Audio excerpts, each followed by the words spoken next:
de volta com o programa Brasil Cristão. Estamos aqui ao vivo, graças a você, meu querido, minha querida, que é sócio e que contribui para que nós prossigamos neste caminho e nessa missão de evangelizar. Muito obrigada, Deus abençoe você. E nós queremos já começar este segundo bloco do nosso programa vendo quem está no nosso mural dos sócios de hoje. Vejamos.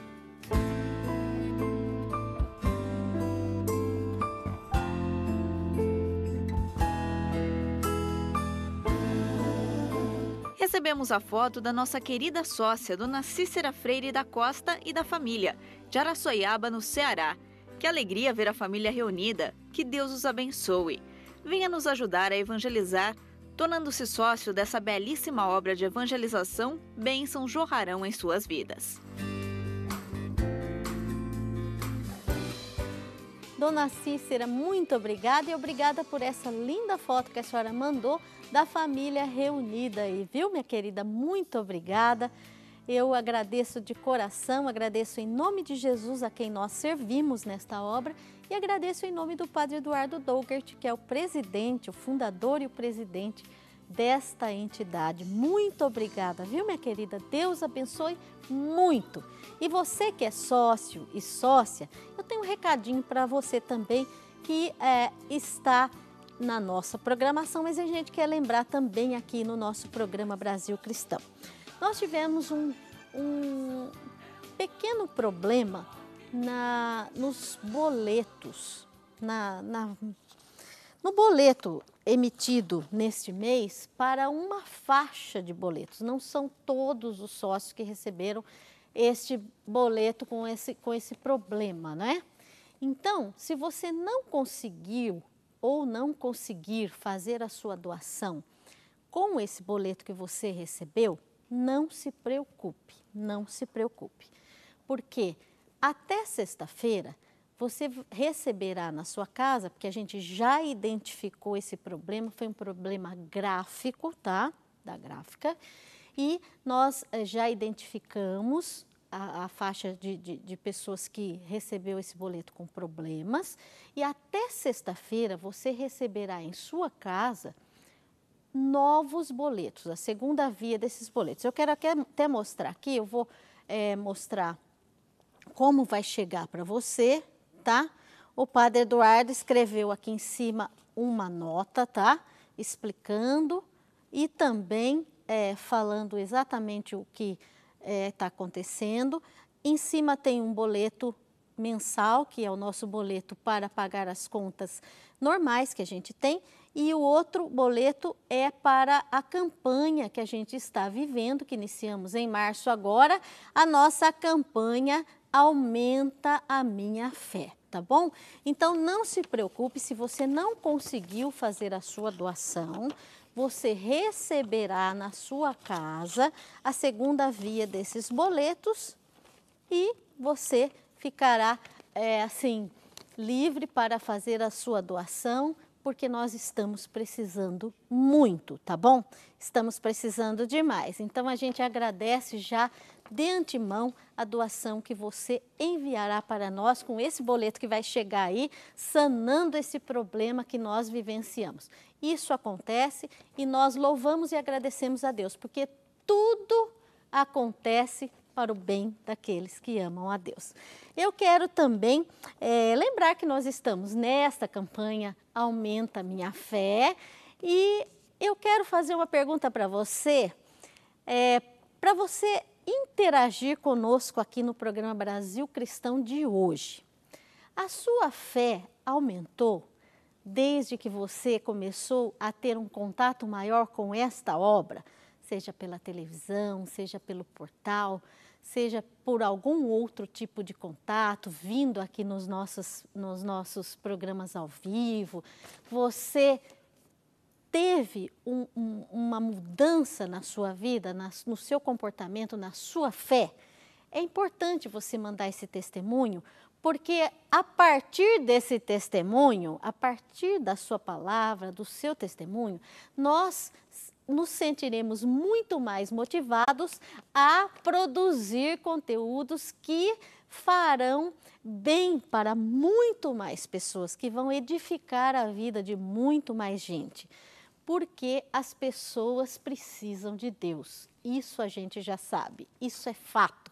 Mas nós precisamos, como comunicadores católicos, também da sua resposta, do seu retorno, para que a gente possa caminhar dentro da vontade de Deus. Com a sua resposta, com o seu testemunho, fica muito mais evidente o que devemos fazer. Então, eu já convido você a enviar para a gente a sua participação hoje aqui no programa Brasil Cristão, cujo testemunho é Espiritualidade da Quaresma. Pois é, a fé é acreditar naquilo que a gente não vê. E a partir desta obra, muita gente está caminhando na fé. Você é uma dessas pessoas? Manda a participação para a gente, 0 operadora 19 3871 9620 ou brasilcristão@rs21.com.br. E agora, como eu prometi, nós vamos passar um trechinho do programa Ação Nacional, onde o nosso querido Frei Moser participou, o último programa que ele participou aqui na Rede Século XXI. Vejamos. Agora, o que mais se insistiu em relação aos filhos é essa acolhida. E aí entrou, inclusive, uma questão meio espinhosa. Como é que os pais, ao descobrirem que um filho, uma filha tem uma tendência homossexual, como é que vão proceder? Claro, a resposta foi, é meu filho, é minha filha, vamos tratá-los como filhos e filhas, não é? Claro que vai ter diálogo, vai tentar esclarecer, mas só para perceber a vontade de integrar. A palavra-chave, segundo Dom Bruno, desse sínodo foi integrar. Integrar a família, integrar a sociedade, integrar as múltiplas compreensões existentes dentro de uma mesma fé e dentro de uma mesma igreja, mas integrar para enriquecer. Então você viu aí um trechinho e esse programa vai ser amanhã apresentado na íntegra a partir das 21 horas. Então não perca amanhã o Ação Nacional, onde nós reapresentaremos este programa Ação Nacional, do qual o Frei Moser participou e foi a sua última participação da Rede Século XXI. Então, vale a pena, né? Eu quero ler aqui para você o comunicado que nós recebemos da editora Vozes. Diz o seguinte: comunicamos com imenso pesar o falecimento de Frei Antônio Moser, franciscano, né? Diretor-presidente da editora Vozes. Pedimos a todos e todas união e força neste momento inesperado e difícil e que possamos continuar unidos na fé e esperança da ressurreição. Essa é sim a nossa fé. É isso que a gente reza todos os dias no Creio, não é?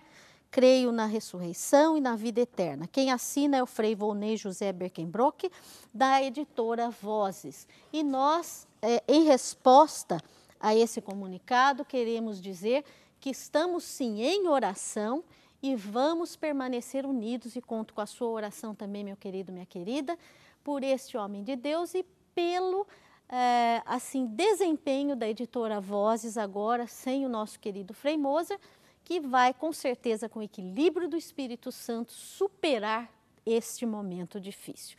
E agora eu quero, com alegria, chamar o nosso convidado de hoje, que é o Alex Vilas Boas, que é o teólogo da PUC de São Paulo. Quero chamar aqui com muita satisfação para recebê-lo. Boa noite, Alex. Boa noite. Tudo bem? Tudo bom? Seja bem-vindo. Obrigado. Por favor.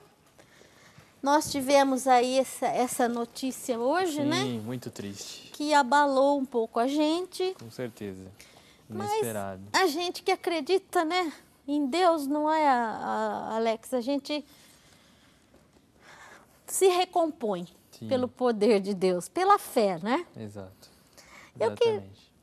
Eu queria conhecer um pouquinho o Alex Vilas Boas antes de a gente começar a conversar. Você pode falar quem é você, como você atua? Conta pra gente, Alex. Ok, eu sou teólogo leigo, né? Sou coordenador do curso de Teologia na PUC São Paulo, professor também de Ética Teológica, também na mesma área do Frei Moser. Minha especialidade, na verdade, é Antropologia Teológica, que se desdobra na Ética Teológica, né? E a minha atuação eclesial está ligado à Companhia de Jesus. Eu trabalho muito com Anchietano, em São Paulo, com os exercícios de Santo Inácio, aqui em Itaici, bem perto, né? Bem perto. Também. Então, é um pouco por aí a caminhada. Que bom tê-lo aqui no programa hoje.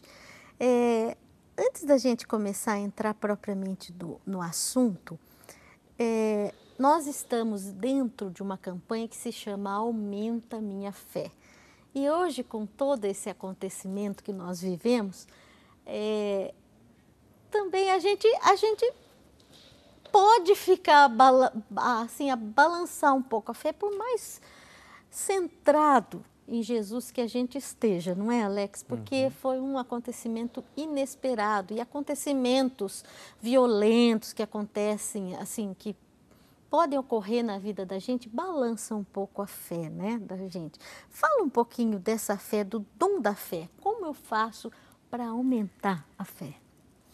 Bom, como você já disse, é um dom, né? Então, é graça, e graça você pede, na verdade. Agora, é importante considerar que há a dimensão humana dessa fé também, né? Então, como você bem disse, os fatos nos afetam, os fatos nos desestruturam em certa medida. Coisas violentas, assim, né? Sim, e de até toda coisas ordem, mais... né? Exatamente. E isso faz parte da vivência humana, não tem como dispensar. O contrário disso seria uma perspectiva mais apática. Houve certas escolas do cristianismo que adotou essa apatia como virtude fundamental. Mas não é isso que a Igreja das últimas décadas, sobretudo do Vaticano II, vai assumir para si. Ou seja, ela vai compreender a fé à luz do Evangelho e da experiência humana, como diz a Gaudium et Spes, né? Então, a experiência humana é fundamental. E uma das questões que é importante nessa questão do crescimento da fé, entendida como confiança em Deus, resgatando o seu substrato mais bíblico, menos doutrinal no sentido de um conteúdo e mais uma relação, ela implica que há uma relação de Deus presente em nossa história. Então, olhar para essa história não é um olhar em que a pessoa é comparada com o grupo. Esse olhar da história, da fé para a história, é da história dela com ela mesma. Então, a pessoa que vai crescendo nessa experiência, ela deve olhar a sua própria história, o quanto ela cresceu em relação à sua história, não em relação ao grupo. Mais grave ainda é quando o grupo faz essa comparação em relação a uma pessoa, né? Então, não é uma coisa que se quantifica, mas é uma percepção de que essa confiança em Deus vai dando mais liberdade, vai dando mais clareza do caminho, clareza do que seguir, das decisões. E quando isso acontece? Aí a Aparecida é muito claro com isso. O documento de Aparecida vai falar que é necessário respeitar o tempo de cada um, né? Então, a fé não é um produto de massa. A fé não é Não é um padrão. Não é um padrão, exato, não é um padrão. Ela é uma experiência muito pessoal. E a história de cada um é única, né? Isso é muito importante para entender como é que a gente cresce. Talvez a palavra mais precisa do que aumentar é como é que a gente cresce na fé, na confiança em Deus. Exatamente. Nesse abandono que Santa Teresinha dizia, né? Nesse abandonar. Santo Inácio também, né? No abandono, né? Sim, mas é um abandono que não anula o humano, né? Não. É um abandono que deve afirmar o humano. É um abandono que também me ajuda a assumir minha responsabilidade na história, me ajuda a assumir, sobretudo, a confiança de que, diante do desafio da missão, Deus também vai estar lá. Ele vai estar comigo também, né? Eu creio, né? Então, a fé não pode ficar muito voltada para si. Nesse sentido, a fé, quanto mais ela se desdobra no servir ao outro, mais eu saio do centro e mais Deus ocupa o centro, né? Aliás, que é a vivência e o testemunho diário do nosso Papa Francisco, né? Que nós temos visto. Se a gente pode pegar um parâmetro assim que a gente está vendo, né? Que está vivendo é o Papa Francisco, não é, Alex? Sim, com certeza. E é interessante que o Francisco, ele tem visitado, cada lugar que ele vai, ele escolhe bem meticulosamente onde ele vai visitar, né? Então, um lugar que ele vai muito é nos presídios. Por exemplo, no presídio nos Estados Unidos, ele falou assim, né? Todos nós somos fracos, o Papa também. E nós todos precisamos de ajuda. Ele se apresenta como irmão, se apresenta como não pequeno. Superior, não assim, um patamar acima. E até fala, por que eles, não eu, né? Uma coisa assim, nesse tipo, né? Exatamente. E entra nessa história de ver a história em relação a si próprio, né? Porque para a sociedade, ela talvez nem esteja tão preocupada em que essas pessoas que estão na condição de presidiários voltem à sociedade, né? Aliás, há a um gente, temor. nos comentários que a gente ouve sempre sobre presidiários, são comentários negativos, Exato. né, Alex? Se põe um rótulo e aí você nem quer mais o convívio dessas pessoas. E o Papa inverte o processo, né? Inverte. Ele fala de olhar a história de cada um e a crítica, então, não vai para eles, vai para o sistema presidiário, que não reabilita. Então, você muda o contexto, né? Então, a fé, ela também precisa crescer como atuação no mundo. Diziam os cristãos no século II, na Carta de Ogneto. O cristão na cidade, o cristão na polis, é um cidadão, um politai. Então, quanto mais eu me coloco a serviço, mais eu saio do centro. Pensando na espiritualidade ignaciana, do qual é cara ao Padre Eduardo nessa casa, para Santo Inácio, o princípio fundamento é: o ser humano é criado para louvar, reverenciar e servir, e assim se salvar. Então, o louvor da gratidão para com Deus, a reverência para com a criação e o servir como sair do centro, e assim se salva. Na pessoa do irmão. Na pessoa do irmão, exatamente. Porque a gente não se serve a si mesmo, né? Exato. Servir na pessoa Exatamente. do irmão. Você sabe, Alex, que eu quero até partilhar com você, meu querido, minha querida, com o Alex, algo que nos emocionou muito. Se não me engano, há 2 ou 3 semanas, chegou uma carta. Nós recebemos muitas cartas de presídios, de presidiários. A gente identifica porque a letra vem já verde, né? Olha. Ou vermelha, né? E nessa carta, com certeza era um jovem, um homem novo, né?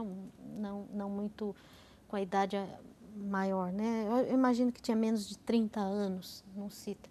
E ele pediu se a gente poderia enviar uma capelinha das mãos ensanguentadas de Jesus lá para o presídio. Isso nos deixou muito emocionados, porque essa devoção é uma devoção que Deus deu de presente para essa obra. A gente atribui isso, sabe? Uhum. Já tem 13 anos, esse ano completa 14 anos. Então, essa devoção que tem feito tão bem para o Brasil e para outras partes do mundo, porque já chegou em outras partes do mundo, nós recebemos a carta de um homem que está preso e que, se possível, a gente mandasse uma capelinha lá para o presídio, porque ele é nosso irmão, né? Sim, com certeza. Então, tudo vem ao encontro disso que você estava falando, do nosso Papa Francisco e de Jesus, que é a causa de tudo isso, não é, Alex? Exato, exatamente, com certeza. E a espiritualidade da Quaresma? Já nós vamos emendando, porque tudo tem a ver, né? Tudo a ver. Tudo a ver. Nós estamos no meio da Quaresma, né? Exato. Passamos até um pouquinho do meio já. E quarto domingo, né? Celebramos. Mas essa espiritualidade da Quaresma, a esmola, o jejum e a oração, podem fazer com que a nossa fé aumente, a vivência dessa espiritualidade da Quaresma, Alex? Pois são exercícios, também exercícios espirituais, né? No sentido de que mobilizam o espírito a acolher a graça de Deus, e são muito caros à tradição, né? Esses 3 exercícios, que é o jejum, enquanto você pensa um limite, uma medida, melhor dizendo, né? Uma medida mais adequada dos nossos apetites, no sentido de saber também aprender a viver com menos, saber também aprender a viver com aquilo que talvez possa ser menos, no sentido de que o que é exatamente o suficiente, né? O que realmente eu preciso e o que não é necessário, seja lá o que for. Então, o supérfluo, então, a gente renunciar ao supérfluo. No supérfluo a gente usa mais essa questão material, mas pode ser uma série de outras coisas que... Não só o material. E não só o material, exatamente, né? Aquilo que eu me pergunto, o que de fato me ajuda a viver, o que é um peso, por exemplo, né? O que eu posso dispensar nesse caminho. Então, e isso está ligado aos outros 6 exercícios da oração, enquanto um reconhecer a bondade de Deus sempre, né? Deus trabalha sempre, às vezes a gente colabora, às vezes colabora pouco, às vezes a gente entende, às vezes a gente não entende, mas Deus trabalha sempre. O importante... Deus não para, né? Deus não para, exato. O importante é saber discernir que nem tudo que acontece na vida vem de Deus, mas que Deus nunca abandona diante das coisas que acontecem. Então, é um exercício de gratidão, essa oração, né? Sobretudo, é uma oração de escuta, de compreender como é que Deus age. Aliás, é algo aqui que, digamos assim, não sei se podemos dizer isso, mas que está em desuso no mundo atual, escutar, né? Sim, exato. Escutar exatamente. É difícil, não é? Escutar é difícil, porque você tem que silenciar, e não é um silêncio de hospital, né? Não é aquele silêncio Ausência ruído, de barulho, né? exato. É o silêncio de percepção interna, de escuta dos próprios movimentos. Como a gente faz para alcançar esse silêncio, Alex? Primeiro, tudo é graça, né? E depois o desejo de. Então, se há o desejo de, eu preciso seguir e acolher as experiências que Deus vai me oferecer nesse desejo. Se não há o desejo, se diz na espiritualidade ignaciana, pedir o desejo do desejo. Tudo é graça, né? E o terceiro exercício também, que integra esses 2 anteriores, que é o que se traduziu por esmola, mas na verdade o termo hebraico é um ato de justiça, um tzedakah, né? Irmãos de rua em Jerusalém vão falar tzedakah, tzedakah, eles estão reivindicando a justiça. Então, na verdade, se a gente pensar só como esmola, que tira o peso da consciência, não entendemos a ideia da quaresma. Mas a pergunta é, veja só o movimento, né? Eu reconheço a bondade de Deus e quero colaborar com ela, oração. Eu não quero ser o centro dessa história, então o jejum... Eu ponho Deus como centro. Exato. O jejum, então, eu não quero ser o centro dessa história e eu quero cuidar do outro, porque Deus o ama, que é o servir, né? Então, a pergunta passa a ser um discernimento. O que é mais justo para o outro? Eu gosto muito de usar uma história de Santo Inácio, já falei várias vezes e vou continuar falando, porque isso ajuda a entender o papado de Francisco. Inácio estava em um processo de conversão, ele queria seguir o caminho de Francisco de Assis, então queria trocar sua roupa de nobre com mendigo. Então ele vai todo arrumado como nobre. Que também era um nobre, né? Tem que... Sim, também era um nobre. Colocar na história aí, exato. Meu querido, minha querida, que Inácio era um cara nobre, né? Isso, exatamente. Exatamente, um leigo, nobre. E aí no processo de conversão, ele vai vestido com roupa de gala e com suas armas para uma capela, Nossa Senhora de Montserrat. Lá dedica suas armas e quando ele sai e encontra um primeiro mendigo na rua, ele troca sua roupa com o mendigo, né? Ele continua em peregrinação. Passa um tempo e a guarda local alcança ele com a roupa dele na mão e diz, olha, a gente conseguiu prender o bandido que te assaltou e estamos devolvendo a roupa, né? E daí o Padre Nadal, que era um biógrafo do Inácio, ele formula um princípio muito importante. Caridade sem discernimento, nem caridade é. Eu preciso compreender o que o outro precisa, para então eu ter um ato de justiça. Que essa justiça, né? Exatamente. Então, é a escuta, né? Elas se completam. A escuta, o frear o meu narcisismo, frear eu como centro de tudo e a abertura ao outro. Isso nos coloca numa aprendizagem da fé, que é o que aumenta a confiança em Deus. Que cresce a nossa fé. Exatamente. Né? Gente, nós estamos hoje falando com muita alegria, estamos ouvindo com essas palavras com muita propriedade aí do Alex Vilas Boas. E o nosso assunto hoje é a espiritualidade da Quaresma. esse momento privilegiado que nós estamos vivendo neste ano da misericórdia, sobretudo. Porque toda a quaresma é um tempo privilegiado, mas dentro do ano da misericórdia, você já parou para pensar nisso? O que nós estamos vivendo, tantas pessoas gostariam de viver e não sei se vão viver isso, né? Eu quero agradecer de coração a Lenice. Olha, o mesmo nome da minha cunhada, quero mandar um beijo aí para você, viu, Lenice, querida? Meu irmão Paulo também. Lenice Rodrigues Moreira, de Teófilo Otoni, Minas Gerais. Ela acabou de ficar sócia. Muito obrigada, viu, Lenice? Eu tenho certeza e digo isso na fé que Deus vai abençoar ainda mais a sua família, porque você deu um passo na fé a partir desta obra. Também a Maria Aparecida Linda Lanaro, que de Campinas mandou a sua participação, pedindo sim por intenções. Rita de Fátima Santos, de Hortolândia, São Paulo, também colocando suas intenções. Depois eu quero ler esse e-mail aqui também que chegou, que é um testemunho de fé pela novena das mãos ensanguentadas de Jesus. Então a gente está falando deste assunto da espiritualidade na quaresma e eu quero, Alex também tenho certeza, quero perguntar para você, aconteceu algo na sua vida, na sua fé, a partir do contato com esta obra, sobretudo a Rede Século XXI? Manda seu testemunho, fale conosco. O seu testemunho pode ajudar a mudar a vida de muitas pessoas. Nós vamos para um breve intervalo e já voltamos. Até já!